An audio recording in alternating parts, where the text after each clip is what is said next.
नमस्कार, स्वागत है आपका हमारे छत्तीसगढ़ में और मैं हूं आपके साथ सपना दीपक मदेशिया। बुलेटिन का आगाज करेंगे। टेक्नीशियनों ने रायपुर में अपनी मांगों को लेकर डेरा डाला हुआ है और शासन प्रशासन को साफ चेतावनी दी है कि अगर उनकी मांगों को नहीं माना जाता है तो वे अनिश्चितकालीन धरने से पीछे नहीं हटेंगे। रिपोर्ट देखिए।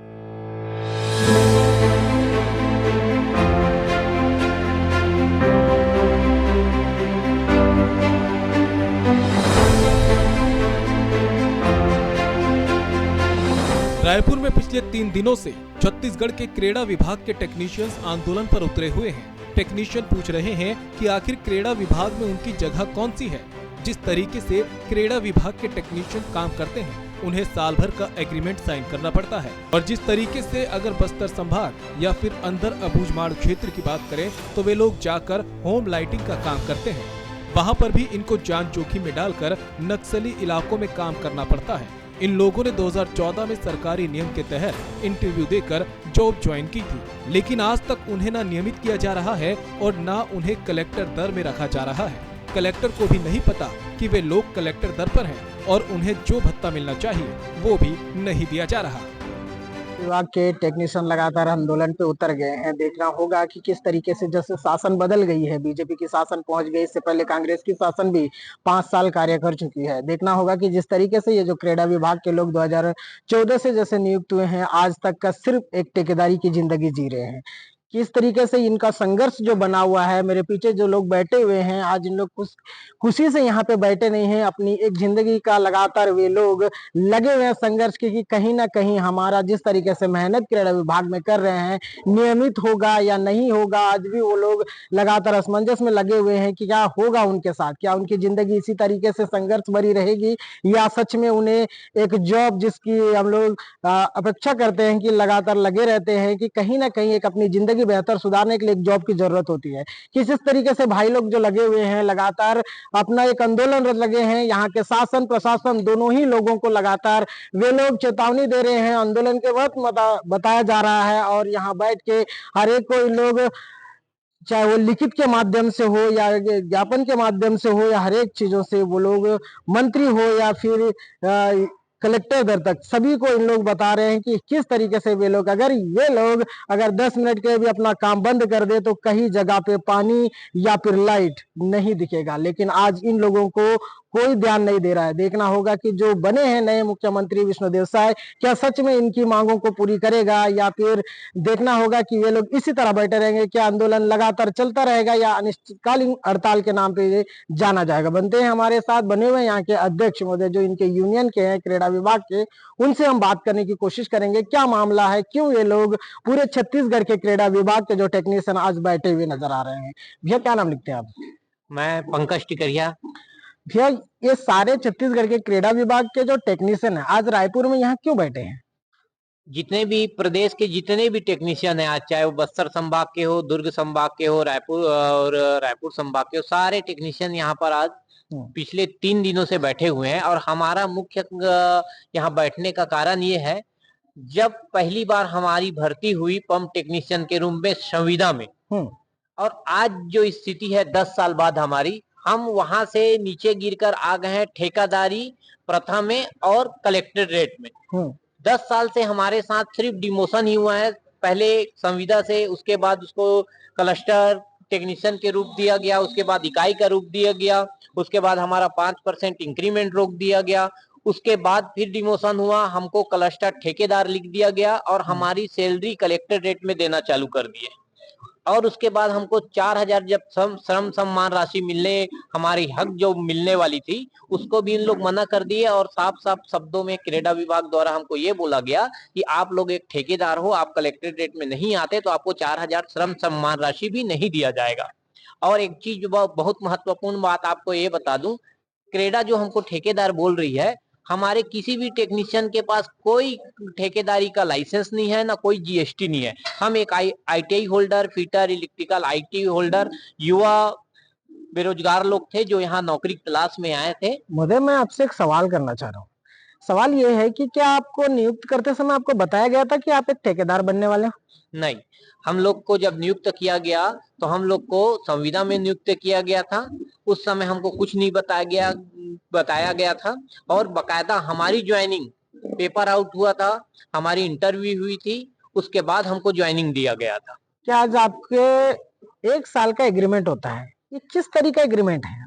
जो हमारे विभाग में 1 साल का अनुबंध होता है जो इन टेक्नीशियनों के साथ, छत्तीसगढ़ के किसी भी विभाग में ऐसा अनुबंध नहीं होता। ये पहला और आखिरी विभाग है जिसमें 1-1 साल का अनुबंध होता है और उस बीच में किसी भी टेक्नीशियन को इन लोग कभी भी निकाल देते हैं नौकरी से।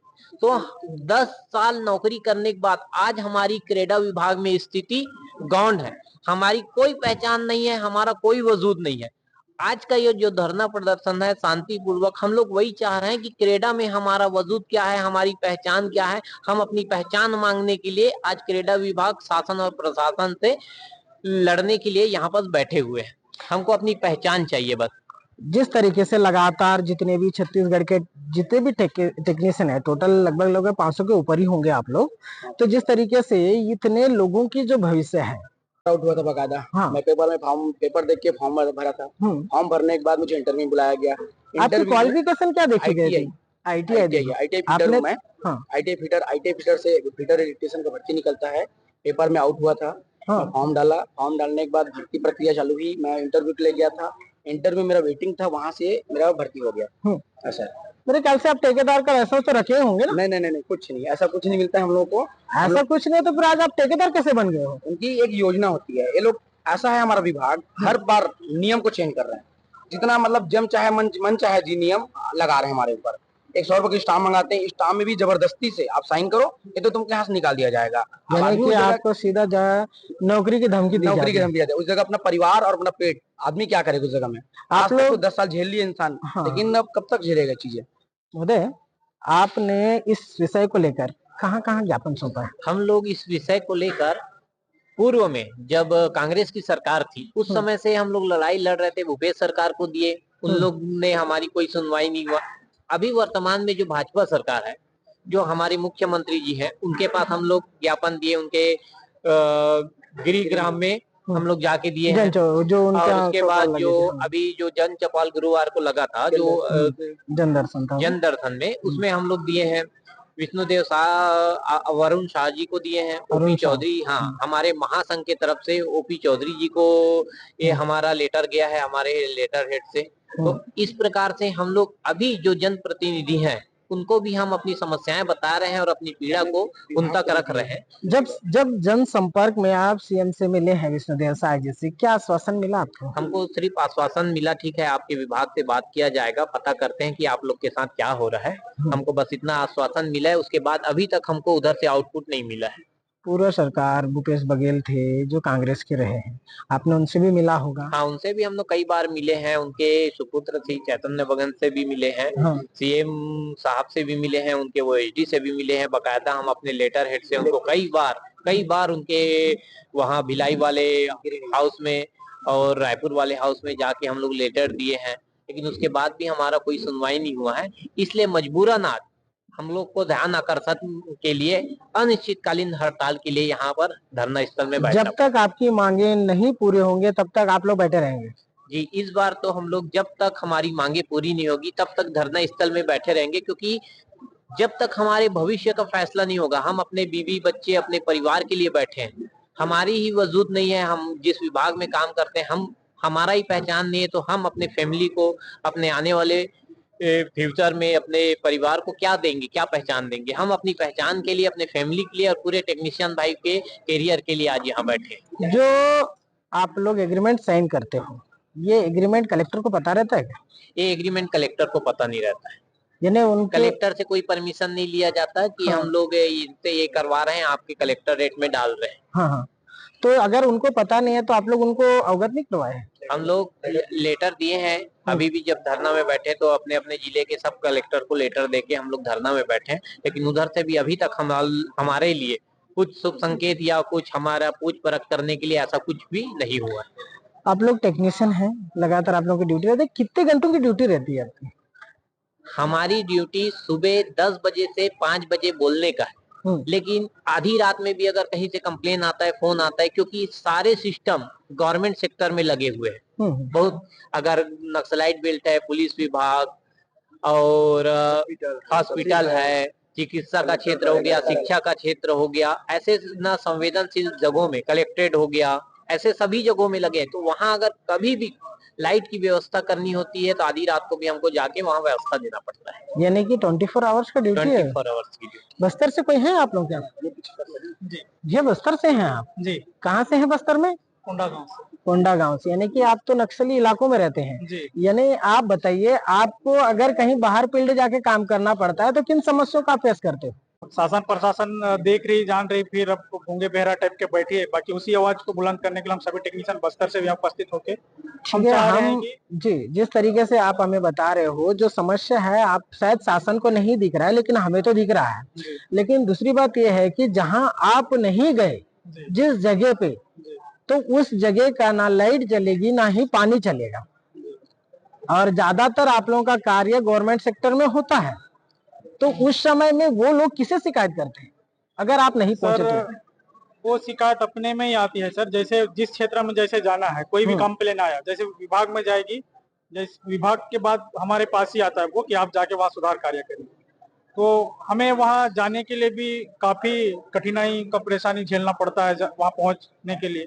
पहुँचने के बाद जैसे वहाँ ठीक करके आने, उधर वापस आ पाएंगे ये भी हमको निश्चित नहीं रहता। कब रात हो जाता है पहुँचते तक, जैसे जिला मुख्यालय पहुँचना है तो कभी 12 बज जाते हैं, कभी 10 बज जाते हैं। ये अंदरूनी क्षेत्र में जो काम करना काफी कठिन है सोलर विभाग में। और सोलर विभाग को एक ऐसा चीज है सर, जैसे गांव में आज तक कोई भी योजना गांव तक नहीं पहुंची है, लेकिन जैसे सोलर की जो योजनाएं हैं, होम लाइट हो या पेयजल की व्यवस्था हो, वो हर कोने तक पहुंची है। चाहे सुकमा की एरिया देखो, भुजमाड़ के क्षेत्रों में देखो, हर कोने कोने में सोलर की सेवा देकर हम प्रशासन की योजनाओं को भी जोड़ने का काम। मैं अबुझमाड़ में कुछ कांड के लिए गया हुआ था, अंदर क्षेत्र में गया था, वहां पे होम लाइट की सेवा मैंने देखी है। वहां पे गांव में होम लाइट लगे थे, यानी कि वहां जाने के लिए इंद्रावती को क्रॉस करना पड़ता है। इंद्रावती क्रॉस करने के बाद उधर कोई रोड नहीं, पगडंडी रास्ते होते हैं। जी जी। उस जगह पे क्या आप लोग जाके वहां पे कोई भी खराबी आती है तो आप लोग उस जान को जोखिम में डाल के आप लोग काम करके आते हैं? बिल्कुल सर, वहाँ क्या, क्योंकि जैसे हमारे पास कंप्लेन आता है, हम उसी क्षेत्र से रहते हैं, तो जाके हमको सेवा देना ही पड़ जाता है, चाहे आप कुछ भी हो जाए। या तो अगर हम बस्तर की बात कर रहे हैं तो बस्तर एक लाल खून की होली खेली जाने वाली जगह है, जहां देखने से हर एक समस्या वहीं से निकल के आते हैं। जहां बताया जा रहा है कि अबुझमाड़ क्षेत्र आज उसे मुख्य धारा में जोड़ने के लिए विष्णुदेव साय ने एक योजना निकाली थी, वो है नियत नीलानार। लेकिन आप उस नियत नीलानार को भी अगर आप देखते हैं तो उसमें क्रीड़ा विभाग पूरी तरीके से अपना मुख्य रोल निभा रहा है। अगर क्रीड़ा विभाग वहां नहीं मिलता है तो सबसे पहला जो दीप यानी लाइट जो जलती है वो क्रीड़ा विभाग अगर नहीं रहेगा तो ना गांव में कोई रोशनी वाली चीज नहीं होगी। लेकिन अध्यक्ष महोदय, जिस तरीके से हर एक चीजों में पहला कर्तव्य आप लोगों का होता है, यानी आपके बगैर किसी गांव में हम कोई विकास कार्य नहीं देख सकते हैं। ऐसे स्थिति में ये चीज गवर्नमेंट अच्छे से जानती है कि आपने जो पहला किरदार निभा रहे हैं, आपके बगैर गांव में कोई विकास कार्य पहुंच नहीं सकता है। तो उस स्थिति में, उस परेशानी में आपने 10-10 साल संघर्ष करके आज आपको इतना हताश होना पड़ा कि आपको आके धरने में बैठना पड़ा। क्या इसी तरीके से अगर आपकी बात नहीं मानी जाएगी तो क्या करेंगे आप? अभी जितने दिन से, पिछले 3 दिन से हम लोग शांतिपूर्ण ढंग से धरना प्रदर्शन में बैठे हुए हैं। देखते हैं कुछ दिन और, हमारा सब्र का बांध जब तक नहीं टूटता हम लोग शांति बनाए रखेंगे। उसके बाद हम शासन और प्रशासन के समक्ष उग्र प्रदर्शन करेंगे, और उग्र प्रदर्शन करने के बाद आगे जो भी होगा उसकी जवाबदारी शासन और प्रशासन को लेनी पड़ेगी। क्योंकि हम सबसे महत्वपूर्ण काम है आज बिजली और पानी की व्यवस्था, और भविष्य में जितने भी पूरे देश में यही चल रहा है कि सोलर फील्ड आज से आने वाला भविष्य सोलर का भविष्य है। और उस विभाग में हम काम करने के बाद हमारी स्थिति अगर ऐसी है तो ना राज्य का कुछ होगा ना देश का कुछ हो सकता है। तो हम उग्र प्रदर्शन करेंगे अगर हमारी बात या हमारे व्यथा को नहीं सुना जाएगा। आप देख रहे होगा, एक बार इन्हें भी दिखाइएगा जो लोग बैठे हुए हैं। इन्हें क्या जरूरी पड़ी होगी, किस परेशानी की समस्या को लेकर आज वे लोग अपना घर छोड़कर आके बैठे हुए हैं, यानी एक आंदोलन के लिए मजबूर हो गए हैं। शासन या प्रशासन की अगर हम बात करते हैं तो टेक्नीशियन लोगों को इतनी परेशानी झेलना पड़ गई है कि आके यहाँ रायपुर में बैठना हो रहा है, यानी कि उन लोग आज अपने ही क्रीड़ा विभाग से पूछा जा रहा है कि हमारी पहचान क्या है। देखना होगा कि जो शासन अभी बनी हुई है बीजेपी की शासन कहती है कि हम हर गरीब के लिए खड़े हैं, क्या सच में वे लोग क्रीड़ा के लिए खड़े हैं या नहीं खड़े हैं? बने रहिएगा तब तक का हर खबर के साथ। मैं सलमान चंद्र। जिस तरह से टेक्नीशियंस लगातार आंदोलन कर रहे हैं, अगर उनकी मांग शासन प्रशासन द्वारा नहीं सुनी जाती तो वे लोग आंदोलन करेंगे और अनिश्चितकालीन हड़ताल के रूप में आंदोलन को आगे तक जारी रखेंगे। Bureau report.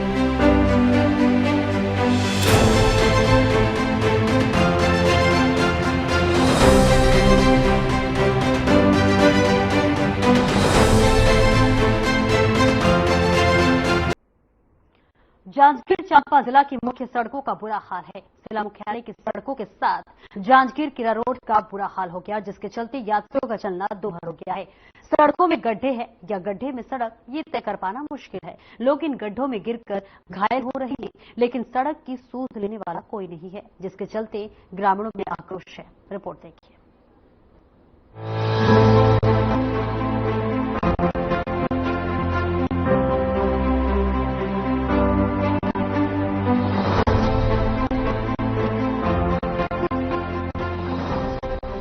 चांपा जिला मुख्यालय की सड़क की हालत इस कदर खस्ताहाल हो चुकी है कि लोग अगर सुरक्षित अपने घर पहुंच जाते हैं तो भगवान का आभार जताते हैं, क्योंकि जांजगीर मंडी चौक से केरा रोड की पेंड्री गांव की 2 किलोमीटर की सड़क में इतने गड्ढे हैं कि ये समझ पाना ही मुश्किल हो जाता है कि सड़कों में गड्ढे हैं, गड्ढों में सड़क। इन गड्ढों से सबसे ज्यादा नुकसान दोपहिया वाहनों को होता है। आए दिन बाइक सवार इन गड्ढों की चपेट में आकर घायल हो जाते हैं। जिला मुख्यालय से लगे हुए गांव की सड़क की दुर्दशा के लिए ग्रामीण जिला प्रशासन और जनप्रतिनिधियों को जिम्मेदार मानते हैं और इसके सुधार की मांग कर रहे हैं। पेंड्री गांव है, केरा रोड है, जांजगीर से लगे है।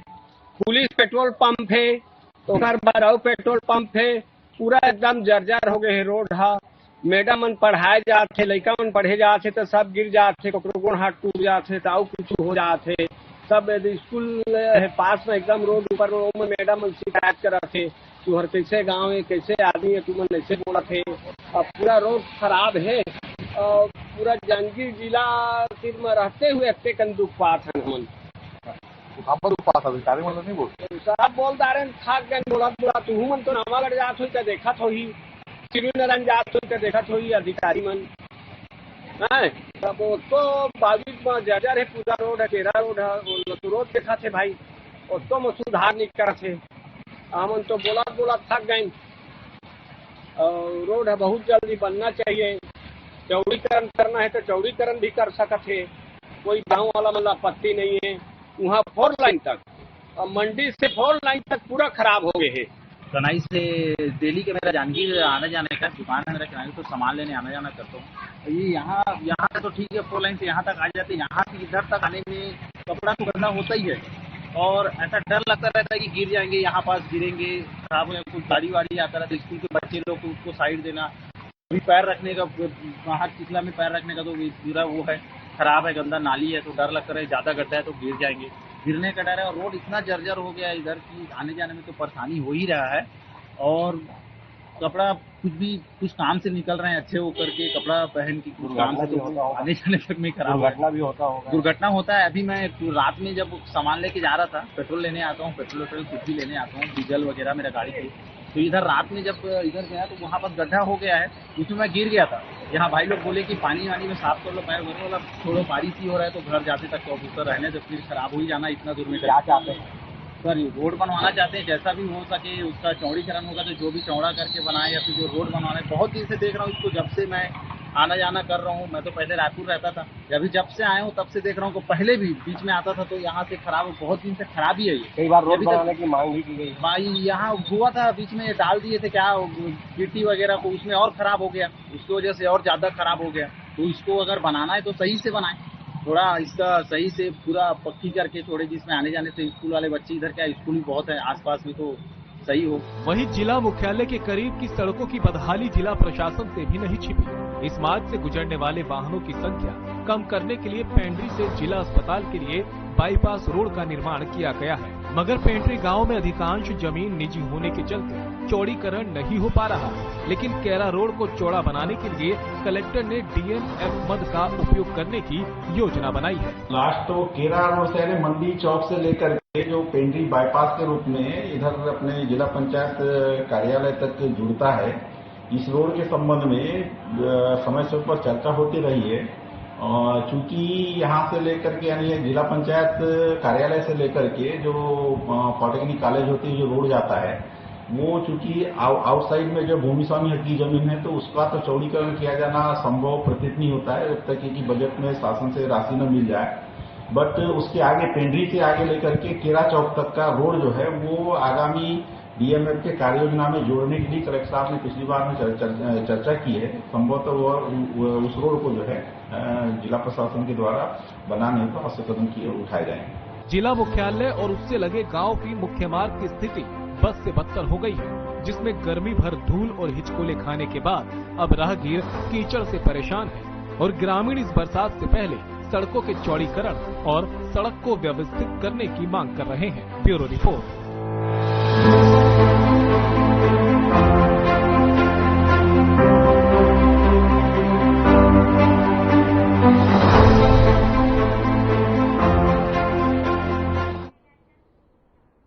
वहीं नारायणपुर में हुई मुठभेड़ के मामले में बस्तर के आईजी ने प्रेस कॉन्फ्रेंस की है, जिसमें उन्होंने 5 नक्सलियों के मारे जाने की भी पुष्टि की है। आपको बता दें कि जिला नारायणपुर में संयुक्त अंतर जिला नक्सल विरोधी अभियान जारी है और इस अभियान के तहत घमंडी और कुर्रेवाही के जंगलों में अंतर जिला संयुक्त अभियान में आपको बता दें कि DRG, STF, BSF और ITBP के बल एक साथ मिलकर सर्चिंग कर रहे हैं और उसी वक्त जंगल में छिपे नक्सलियों ने फोर्स पर हमला कर दिया, जिस पर फोर्स ने मोर्चा संभालते हुए जवाबी फायरिंग की।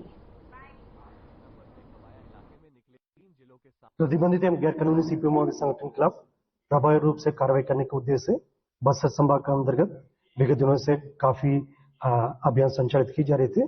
इसी सिलसिला में दिनांक 30 जून को जिला नारायणपुर के कोकामेटा, इरकबट्टी, मोहंती, सोनपुर इत्यादि जगह से DRG, STF, ITBP एवं BSF के संयुक्त बल अभियान के लिए रवाना किए गए थे। अभियान के दौरान दिनांक 2 जुलाई को सुबह से लेकर लगातार सुरक्षा बल एवं माओवादियों के बीच में अबुझमाड़ की गमंडी और हितलवार इलाका में कई बार मुठभेड़ हुई थी। मुठभेड़ के पश्चात इलाके के सर्चिंग के दौरान कुल 5 माओवादियों का डेड बॉडी बरामद की गई थी। रायगढ़ से बीती रात एक लूट का मामला सामने आया है। आपको बता दें कि शहर के थाना चक्रधर नगर क्षेत्र का है। मिली जानकारी के मुताबिक चक्रधर नगर चौक के पास स्थिति ओम रोज की तरह ही अपनी दुकान बंद कर जेरात को बैग में रखकर घर की ओर लेकर जा रहे थे। तभी बाइक सवार 2 अज्ञात नकाबपोश युवकों ने कर्मचारियों से जेरात भरे बैग को छीन लिया और इसी के साथ वो रफू चक्कर हो गए। सर बताएंगे, कुछ मामला हुआ है, घटना हुआ है, क्या मामला है, कैसा है? चक्रधर नगर में चौक के पास शाम को दुकान बंद करके जब प्रार्थी अपने घर जा रहे थे, तब 2 बाइक सवार उसके हाथ से थैला छीन के ले गए हैं। थैले में सोने चांदी का सामान भरा हुआ था। इस संबंध में जिले की और अब खबर जगदलपुर से है, जहां बाढ़ में फंसे लोगों के लिए चित्रकूट जल प्रताप में SDRF की टीम ने बचाव अभियान चलाया। मिली जानकारी के अनुसार कंट्रोल रूम से चित्रकूट वाटरफॉल के पास बने मिली गोवा में 3 लोगों के फंसे होने की सूचना SDRF को मिली। एक लड़का जो है जो हमारे जगदलपुर शहर के नीचे एक मिनी गोवा के नाम पर एक जगह पर्यटन स्थल बनाया गया, उसमें घूमने गया हुआ था। अब किस कारण से पानी के अंदर गया इसकी तो जानकारी नहीं है, लेकिन वो इंद्रावती नदी के जो अंदर जा चुका था और काफी बहाव होने के कारण से वो पास नहीं आ पाया। इस कारण से हुआ क्या कि उसमें 2 लड़के और उसको बचाने के नाम से गए और वो दोनों के दोनों ही फंस गए। इस प्रकार से तीनों जवान जो फंस गए, तब ग्रामीणों द्वारा हमको सूचना दिया गया हमारे SDRF टीम को, और तत्काल जो है एक टीम मैं मोटर बोट सहित उनको भेजा गया। और इस बुलेटिन में इतना ही। खबरों का सिलसिला आगे भी जारी रहेगा। दीजिए इजाजत, नमस्कार।